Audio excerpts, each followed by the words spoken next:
चलिए दोस्तों शुरू करते हैं। अपन बात करने वाले हैं गवर्नर जनरल एंड वायसराय की।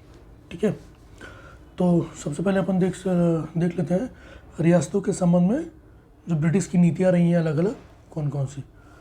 ठीक है, तो सबसे शुरुआती में जो रही है वो रही है भारतीय राज्यों के साथ समानता के लिए कंपनी का संघर्ष। शुरू में सबसे स्टार्टिंग में कंपनी समानता चाहती थी। उसके बाद 65 से 13 के बीच रही रिंग फेंस की नीति। ठीक है, रिंग फेंस की नीति आप समझ रहे हो कि मान लीजिए ये बहुत स्ट्रांग है, ये ब्रिटिश है, तो इसको अपना दोस्त बना के रखते थे। ठीक है, फिर अधीनस्थ अलगाव की नीति। उसके बाद 1813 से 1857 के बीच अधीनस्थ अलगाव की नीति अपनाया। फिर 1858 से 1935 के बीच अधीनस्थ संघ नीति अपनाया और 1935 से 1947 के बीच समान महासंघ की नीति अपनाया।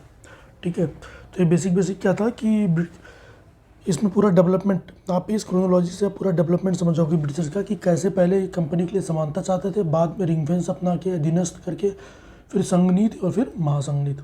ठीक है, बात करते हैं next India under company rule. तो रेगुलेटिंग एक्ट 1773 में आया था। ठीक है, rule through governor general of Bengal. ठीक है, कौन बना? Warren Hastings. 1772 में इंपॉर्टेंट काम क्या हुए जो रेगुलेटिंग एक्ट 1773 में है, उसके अंतर्गत क्या क्या इंपॉर्टेंट काम हुए वो देख लेते हैं। 1772 में कोर्ट ऑफ डायरेक्टर के आदेशानुसार बंगाल में द्वैत शासन की स्थापना की गई। द्वैत शासन मतलब दो तरीके का शासन आ गया, अभी आपको बताते हैं आगे। हस्तांतरण राज खजाना मुर्शिदाबाद से कलकत्ता कर दिया गया। ठीक है, क्योंकि अभी आ चुका था किसके? अंग्रेजों के लिए अंतर्गत, तो अंग्रेजों ने उसका मूव कर दिया कलकत्ता। परीक्षण और रसूदी राजस्व सुधारने हेतु बंगाल का प्रथम गवर्नर जनरल, ठीक है, महाभियोग का सामना किया जब भी वहाँ गया तो। और 1772 जिला स्तर पर दीवानी अदालत, फौजदारी अदालत और की स्थापना हुई। तो जिला स्तर का जो दीवानी अदालत का हेड होता था उसे कलेक्टर, यहाँ से कलेक्टर शब्द तभी से आया था। कलेक्टर मतलब कलेक्ट करने वाला, टैक्स। ठीक है, अब यहाँ बात कर रहे थे कि ये द्वैत शासन की, तो द्वैत शासन क्या था नॉर्मली कि अभी ये दो पार्ट में डिवाइड कर दिए थे। ठीक है, कि जो भी म्यूनसिपैलिटी वगैरह का काम है, ठीक है, और इधर का रेवेन्यू का जो काम है, तो रेवेन्यू का जो कलेक्ट करने वाला काम है मिली जहाँ पैसे का खेल है वो काम करेगा कंपनी। और बाकी जो और कोई काम है कि लॉ एंड ऑर्डर सुधार के रखना है, ठीक है, उसका काम कौन करेगा? अदर देन रेवेन्यू वाले जो काम थे उन्होंने दे दिया वो कि वहाँ की जो नवाब थे जिसको उन्होंने पपट बिठा रखा था ईस्ट इंडिया कंपनी ने, उसे दे दिया। नेक्स्ट देखते हैं हिंदू मामले में हिंदू विधि, मुस्लिम मामले में मुस्लिम विधि। वही जो कोर्ट फौजदारी अदालत जो बनाया गया, इधर जो दीवानी अदालत और फौजदारी अदालत, उसके बाद अलग अलग धर्मों के लिए अलग अलग अदालत की स्थापना की। अंग्रेजों को पता था कि धर्म के साथ नहीं खेलेंगे, नहीं तो हो जाएगा लफड़ा ज़्यादा। ठीक है, तो उनका ये कॉन्सेप्ट शुरू से क्लियर था। जिला फौजदारी में मुस्लिम विधि से कानून लागू होती थी। 1773 में रेगुलेटिंग एक्ट के जरिए कलकत्ता में सुप्रीम कोर्ट की स्थापना हुई। तो ये पूछता है कि सबसे पहले सुप्रीम कोर्ट की स्थापना कब हुई और किस एक्ट के जरिए हुई? तो 1773 रेगुलेटिंग एक्ट के जरिए सुप्रीम कोर्ट की एस्टेब्लिशमेंट हुई। 1784 की बात है तो ब्रिटिश इंडिया एक्ट में इसी काल में आया था और यह कोर्ट ऑफ डायरेक्टर ला की प्रस्तावना लिखी गई। 1784 में एसोसिएटिव सोसाइटी ऑफ बंगाल की स्थापना हुई। ठीक है, कौन? William Jones. नेक्स्ट देखते हैं, पहला कौन था? आप याद रखिएगा, वारेन हेस्टिंग। अगला आता है लॉर्ड कॉर्नवालिस। ठीक है, बंगाल का दूसरा गवर्नर जनरल। बंगाल का पहला कौन था आपने देख लिया, दूसरा गवर्नर जनरल। भारत में यूरोपीय पुलिस व्यवस्था की शुरुआत किसने की? यूरोपीय पुलिस व्यवस्था की शुरुआत किसने की? कॉर्नवालिस ने शुरू की थी। और ग्रामीण क्षेत्रों में थानों की व्यवस्था भी इसी ने कराई। इंग्लैंड में आधुनिक पुलिस व्यवस्था का जनक रॉबर्ट पील को कहा जाता है। तृतीय अंग मैसूर युद्ध, श्रीरंगपट्टनम की संधि इन्हीं के काल में हुई। 1793 सर्किट न्यायालय व्यवस्था कॉर्नवालिस के टाइम में हुई। भारत में सिविल सेवा का आरंभ, ये कई बार क्वेश्चन आया है, तो कॉर्नवालिस के टर्नओवर में हुआ है सिविल सेवा। ठीक है, इस बात की चौखट, सिविल सेवा का नॉर्मली स्टील फ्रेम माना जाता था किसी कंट्री को रन करने के लिए। ठीक है, तो और इसमें कॉर्नवालिस का बहुत बड़ा योगदान रहा स्थापित करने में इंडिया में। सत्येंद्र नाथ टैगोर भारत के प्रथम सिविल सर्वेंट थे, ये क्वेश्चन आ चुका है। 1791 में संस्कृत कॉलेज की स्थापना बनारस में, ठीक है, जोनाथन डक्कन द्वारा इसी के काल में हुई। अस्थायी बंदोबस्त की बात करें तो जमींदारी अस्थायी बंदोबस्त, जमींदारी बंदोबस्त 1793 में बंगाल, बिहार, उड़ीसा, ठीक है, ने इसे लागू किया था। भू राजस्व 10 से 40 वर्षों के लिए एक ही बार में लागू कर दिया जाता था। ठीक है, जो अस्थायी बंदोबस्त था ये 10 से 40 वर्षों के लिए एक ही बार में लागू कर दिया जाता था। इसकी डेथ हो गई 5 अक्टूबर 1805 को। कब्र कहाँ है? गाजीपुर में। तो ये याद रखिएगा कि लॉर्ड कॉर्नवालिस की कब्र कहाँ है? गाजीपुर, यूपी में। तो यूपी स्पेशल वाले थोड़ा सा याद रखेंगे, ठीक है। पूछ सकता है किस गवर्नर जनरल की, गवर्नर जनरल ऑफ बंगाल की कब्र जो है ये यूपी में है, तो याद रखिएगा कहाँ पे है, ये भी याद रखिएगा। नेक्स्ट पॉइंट देखते हैं, आता है लॉर्ड वेलेस्ली, ठीक है। लॉर्ड वेलेस्ली की बात करें तो 1798 से 1805 के बीच भारत में रहा, भारत में शासन किया, ठीक है। और सहायक संधि स्वीकार करने वाला पहला इसी के टाइम में आया था, वेलेस्ली के टाइम पे आया था सहायक संधि वाला कॉन्सेप्ट। तो स्वीकार करने वाला पहला राज्य था हैदराबाद, 1798। बसीन की संधि 1802 हुई, दिसंबर 1802 में पेशवा बाजीराव व अंग्रेजों के मध्य, ठीक है। आल्सो कॉल्ड एज मार्क्विस, इसको मार्क्विस की उपाधि मिली थी, ठीक है, वेलेस्ली को। और 1798 में जॉन सोर के बाद गवर्नर जनरल बनकर आया, ठीक है। गवर्नर जनरल के बाद अरे जॉन सोर था ना, वो काफ़ी कम टाइम के लिए था ना, तो इसलिए उसका उतना जिक्र है नहीं, ना उतना बड़ा काम किया। तो जो मेजर है तो वही पढ़ते हैं हिस्ट्री में, ठीक है। तो वही पूछ रहे हैं 1798 में जॉन सोर के बाद ही लॉर्ड वेलेस्ली आया। सहायक संधि नीति, ठीक है, निर्माण शुरू हुई, ठीक है। और ये है कि पेशवा बाजीराव सहायक संधि को स्वीकार करने वाला पहला मराठा सरदार बना, ठीक है। पेशवा बाजीराव सहायक संधि को स्वीकार करने वाला, ये क्वेश्चन कई बार आया है कि पहला पेशवा कौन था जिन्होंने सहायक संधि को स्वीकारा, ठीक है। तो सब इसमें पेशवा बाजीराव होगा। ऊपर वाली लाइन ये थी कि सहायक संधि नीति साम्राज्य निर्माण में बहुत सिद्ध साबित हुई। अब सिद्ध कैसे साबित हुई? ये क्या कर लेते थे भाई, ये साइन कर लेते थे, अपनी सब्सिडी अलायंस सही कर लेते थे कि काम करो, अपनी सब्सिडी अलायंस करो, हमारा एक बंदा आपकी कोर्ट में बैठेगा। तो और उनकी फिर वही था कि आप आउटर से और किसी यूरोपियन शक्ति के साथ डील नहीं करोगे, हमारे साथ बात करोगे, हमारा एक बंदा जैसे रेजिडेंट आपके कोर्ट में बैठेगा, ठीक है। तो इनको सारी खबर मिलती रहती थी। तो वो चाहते थे कि सिर्फ ये भारत की धरती पर सिर्फ इन्हीं का ही हुक्म चले। तो सहायक संधि स्वीकार करने वाले राज्य की बात करें तो हैदराबाद सबसे पहले, फिर मैसूर, फिर तंजौर, फिर अवध, फिर पेशवा, फिर भोसले, फिर सिंधिया, फिर जोधपुर, ठीक है। जब और इसी के अंदर ये सब मेनली आप इतना याद रखना, भरतपुर था, ये आप ऊपर के याद रखना, ये पूछ लेता है ऊपर से नीचे तक डेट के साथ कब कब हुआ, तो क्रोनोलॉजी याद रखिएगा। फिर आते हैं लॉर्ड मिंटो, अप्रैल 1809 में, ठीक है, 1807 से 1813 के बीच रहे। अप्रैल 1800 में प्रतिरक्षात्मक मैत्री संधि रणजीत सिंह के साथ, ठीक है। और अंग्रेज़ों की तरफ से कैप्टन ऑक्टेयर लूनी ने हस्ताक्षर किए। ये पूछा हुआ है कि जब ये मैत्री संधि उन्होंने प्रतिरक्षात्मक और मैत्री संधि रणजीत सिंह के साथ किया तो कौन किया, तो आप याद रखिएगा, ठीक है, ऑक्टेयर लूनी। फिर चार्टर एक्ट 1813 आता है। तो चाय प्लस चीन के साथ व्यापार को छोड़कर ब्रिटिश इंडिया कंपनी को एकाधिकार समाप्त कर दिया गया, ठीक है। चार्टर एक्ट 1813 वाले में भारतीय शिक्षा के लिए 1 लाख रुपए का पहली बार आया, ठीक है। तो ये याद रखिएगा कि पहली बार भारतीय शिक्षा के लिए पैसा कब स्वीकृत हुआ या कब आया, तो 1 लाख रुपए आया था चार्टर एक्ट 1813 में। फिर बात करते हैं लॉर्ड हेस्टिंग की। लॉर्ड हेस्टिंग, ठीक है, 1813 से 1823 तक रहा, ठीक है, या लॉर्ड मौर्य इसका पूरा नाम था। एंग्लो नेपाल वार इसी के टाइम में होता है। 1814 में नेपालियों द्वारा गुडबल के 3 पुलिस थानों पर कब्जा कर लिया, ठीक है। हेस्टिंग ने चुनौतियों से कई कुछ तक संपूर्ण सीमावर्ती क्षेत्रों में घोषणा कर दी थी। समाप्ति 1816 में सुगुलू की संधि। अच्छा हाँ, ठीक है, हुआ क्या था कि ये नेपालियों ने 3 पुलिस थानों पर कब्जा कर लिया। उसके बाद हेस्टिंग वही था, चुनौती माना और क्या इसको एक मौका चाहिए था बस। उसके बाद भी दावा बोल दिया और उसके बाद उनसे युद्ध किया और सुगोली की संधि साइन करा ली और उनका एरिया भी अपने अंदर ले लिया। 1817 से 1818 की बात करें तो तृतीय आंग्ल मराठा संधि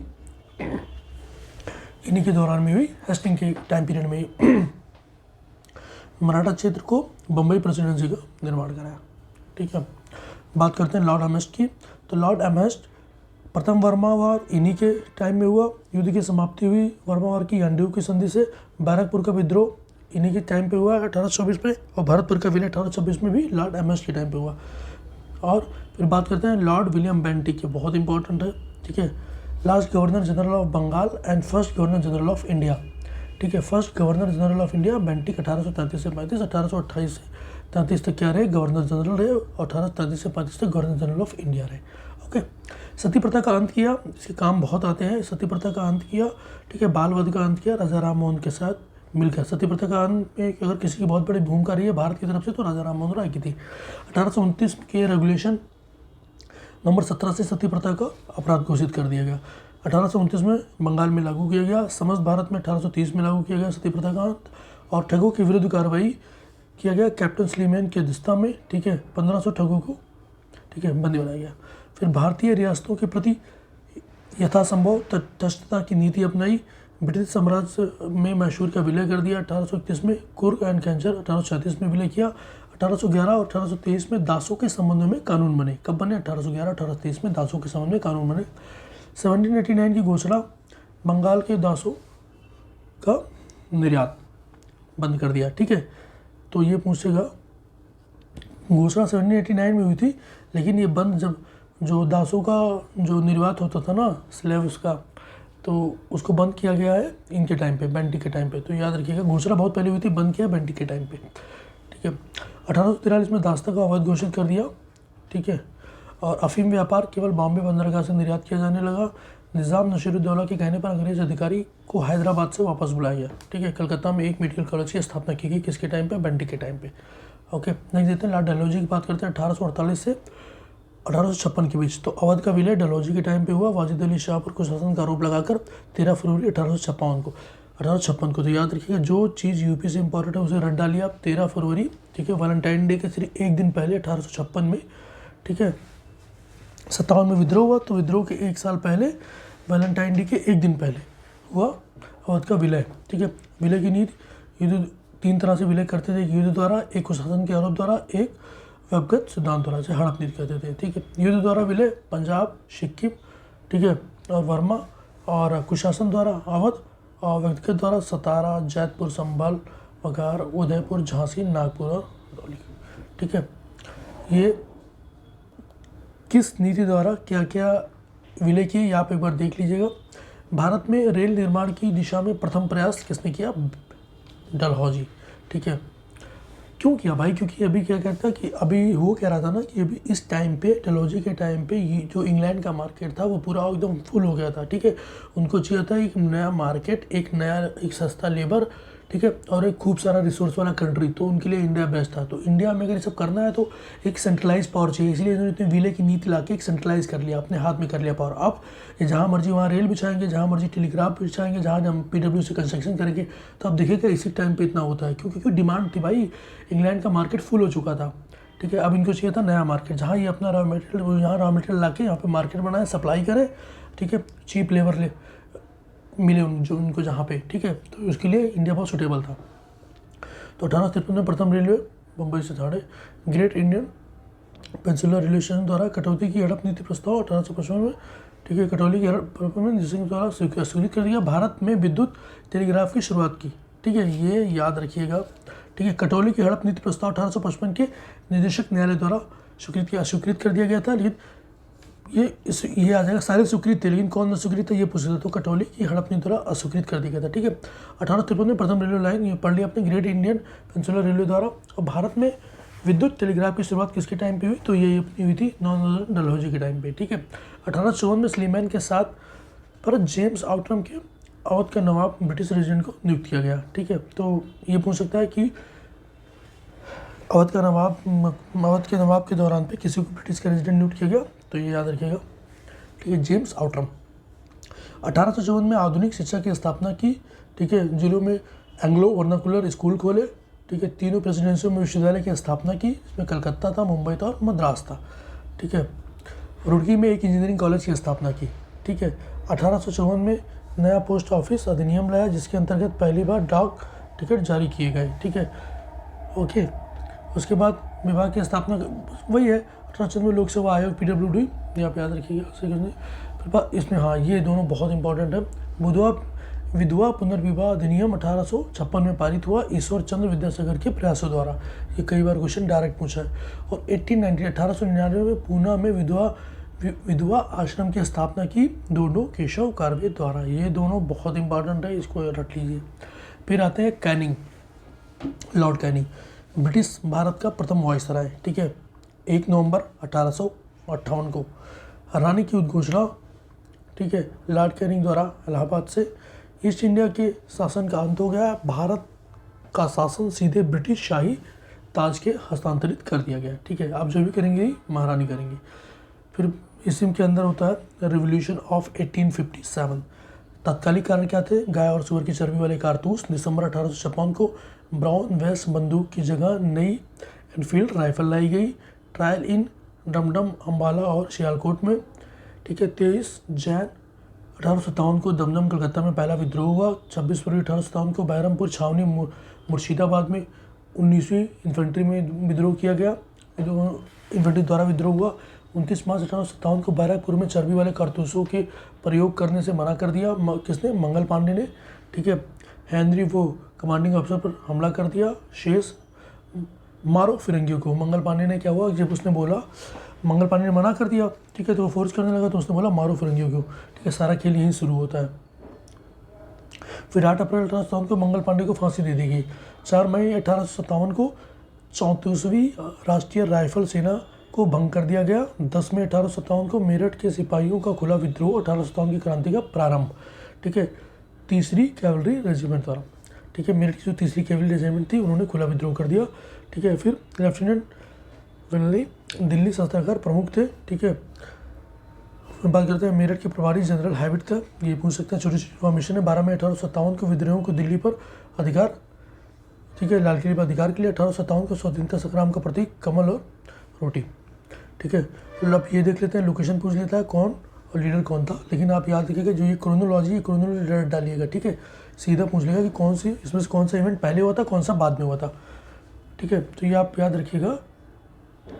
नेक्स्ट आगे बढ़ते हैं लोकेशन और लीडर के बारे में। तो बरेली खान बहादुर, झांसी रानी लक्ष्मीबाई, लखनऊ बेगम हजरत महल, कानपुर नाना साहिब, नाना दोनूपंत भी बोलते हैं, और जगदीशपुर कुंवर सिंह, असम दीवान मनीराम दत्त, फैजाबाद मौलवी अहमदुल्ला शाह। ठीक है, अब आगे देख लेते हैं प्लेस, इंडियन लीडर और ब्रिटिश लीडर। तीनों कंपेयर देखते हैं कि कहाँ पे इंडियन लीडर थे, फिर उसके अपोजिट में वहाँ पे ब्रिटिश लीडर कौन था। तो दिल्ली की बात करें तो बहादुर शाह आलम सेकंड थे। ठीक है, और बख्त खान थे, तो जनरल जॉन निकोलस हडसन। ठीक है, कानपुर में नाना साहब थे, तो सर कॉम्बेल थे। लखनऊ में बेगम हजरत महल थी, तो कैंपनेल लॉरेंस हॉलवेक। और झांसी में बात करें तो ये तो झांसी वाला तो याद ही कर लीजिए, कई बार पूछा है। ठीक है, तो गुलाम गौस खान और रानी लक्ष्मीबाई थी ह्यूगो रोश। ये बंदा रानी लक्ष्मीबाई को बोला भी था कि एक मात्र मर्द जिससे मैं लड़ा। ठीक है, तो एक आरा की बात करें तो कुंवर सिंह और अमर सिंह। ठीक है, लेफ्टिनेंट जनरल इंसफ्रांस ह्यूक्स थे, और बरेली में खान बहादुर थे। ठीक है, कॉलिन कैम्बल, और मेरठ में कदम सिंह थे। फिर बिजनौर में अहमुल्ला थे, मथुर में जुर्जिंग सिंह थे, इलाहाबाद में लियाकत अली थे, फैजाबाद में मौलवी अहमदुल्ला शाह थे, और रामगढ़ में थे रामी अवानत बदली। ठीक है, और ओबडिंगटन थे। ठीक है, रामपुर में, जो उनको अपोज करता था। तो आप ये एक बार याद कर लेना, एक बार कोशिश करना, ये घटना चक्र से आप उठा के देख लेना। ठीक है, नेक्स्ट आगे देखते हैं। यूरोज भारतीय विद्रोहियों में एकमात्र मर्द, किसको बोला था? ये रानी लक्ष्मीबाई जी को बोला था। अभी अपन ने ये स्टेटमेंट ऊपर देखी थी। अजीमुल्ला खां, ठीक है, जो नाना के सलाहकार थे, नाना के सचिव के रूप में कार्य किया। Also called as Krantidoot. Tatya Tope, also called as Ramchandra Pandurang. 18 अप्रैल 1859 को शिवपुरी में फांसी दी गई। स्टेटमेंट मौलवी अहमदुल्ला शाह, ठीक है, सारे लोग काफिर अंग्रेजों के विरुद्ध खड़े हो जाओ और उन्हें भारत से बाहर खदेड़ो। ठीक है, स्टेटमेंट है किनकी थी, वो 1857 के कंटेक्स्ट में, तो वही हम लोग देख रहे हैं। जेम्स आउटरम या डब्ल्यू टेलर ने हिंदू मुस्लिम षड्यंत्र का परिणाम बताया इसे। ठीक है, जॉन लॉरेंस हील ने बताया केवल सैनिक विद्रोह था, और टी आर होम्स ने बताया कि बर्बरता और सभ्यता के बीच युद्ध हुआ है। मतलब वो खुद को बता रहा था कि इंग्लिश सभ्य है और जो इंडियन है वो बर्बर है।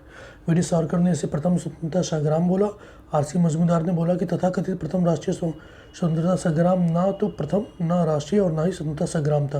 राजा ठाकुर कुशल सिंह ने बोला कि राजस्थान के अरुआ के राजा जिन्होंने कंपनी की सेना को पराजित किया। कौन कौन सी बुक और आत्रा 1857 के विद्रोह से इंपॉर्टेंट है वो देख लेते हैं। V D Savarkar the Indian war of independence, S N Sen 1857, ठीक है, ईयर सैयद, अशब ए बगावत ए हिंद, और R C. Majumdar the sepoy mutiny and the revolt of 1857। ठीक है, फिर Ashok Mehta the great rebellion, S B Chaudhuri civil rebellion and Indian mutiny. अंग्रेज़ों के समर्थक, भारतीय शासक, ठीक है। तो ये देखते हैं 1857 के दौरान कौन कौन समर्थन किया था अंग्रेज़ों का। तो Scindia of Gwalior, Holkar of Indore, Nizam of Hyderabad, king of Jodhpur, Nawab of Bhopal, Sheikh of Patiala, ठीक है, नवाब और महाराजा ऑफ कश्मीर। मिर्ज़ा गालिब, बॉर्न 27 दिसंबर 1797 आगरा, डेथ 15 फरवरी 1869 इन दिल्ली। अब बात करते हैं कैनिंग की। कैनिंग ने क्या बोला था स्टेटमेंट, तो यदि सिंधिया भी विद्रोह में सम्मिलित हो जाते तो मुझे कल ही बिस्तर गोल करना होगा, ठीक है। इन शासकों या सरदारों के ने तूफान के आगे बांध की तरह काम किया, वरना यह तूफान एक ही लहर में हमें वहाँ से उड़ा ले जाता। 1857 के समय गवर्नर जनरल ऑफ इंडिया कौन था, लॉर्ड कैनिंग था, ठीक है। ये कैनिंग की स्टेटमेंट थी। कैनिंग की कितना सी तरह जो सिंधिया लोगों ने सपोर्ट किया इन्हें, तो वो कितना कारगर साबित हुआ, ठीक है। तो अभी तक हमने ये देख लिया मेजर विद्रोह तक कि कौन गवर्नर जनरल ऑफ इंडिया था। आगे की वीडियो में अपन कवर करेंगे कि अदर मास मूवमेंट के बारे में, देखिए कौन कौन से मास मूवमेंट उस समय पे हुए थे, ठीक है। तब तक के लिए बने रहिए चैनल पे, धन्यवाद।